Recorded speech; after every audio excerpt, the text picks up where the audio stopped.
I think in the early years, I think you have to make it play and fun. I think children and people at an early age are very flexible, they're very willing, they're a very open slate to learning new things. I think you should show them fairly complex movements just in a simple way and say, hey, do this. Okay, do this, but just keep your head up a little bit. Do this faster. And once you get them where they're interested and they're proficient, but they don't know what they're really doing, then you can start narrowing it down and say, okay, now your body is used to moving pretty much with a barbell type thing. Now we're going to start putting a little bit of weight on you. And then you're going to see how they're starting to bear down and say, gee, this is not a broomstick anymore. I got to maybe get a little bit more serious with this. But you let them grow into that strength and let it build on itself. If you have an athlete first, which the Russians and European countries did, they took athletes and turned them into either weightlifters or wrestlers or shot putters or discus throwers. We did it the other way around here.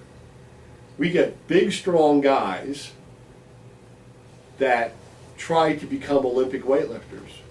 They can't do it because they didn't learn how to play and throw a barbell up over their head.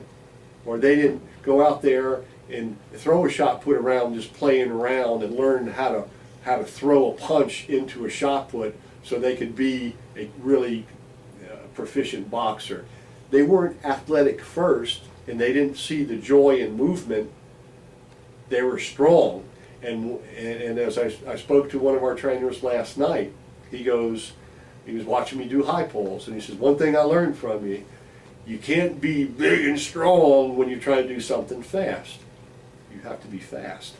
You have to be explosive. You have to learn how to do that and then harness that strength. All the American weightlifters that I saw in the 60s and 70s were far stronger than their European counterparts, but they never outlifted them because they weren't athletes to start with, and they only lifted weights.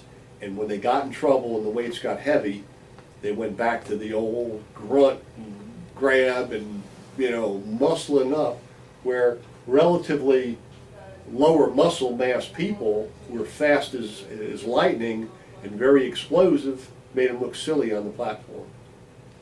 If we were so smart in America, we would have done it backwards. But the European countries figured it out, and that's why for a number of years they've absolutely dominated many of the strength sports.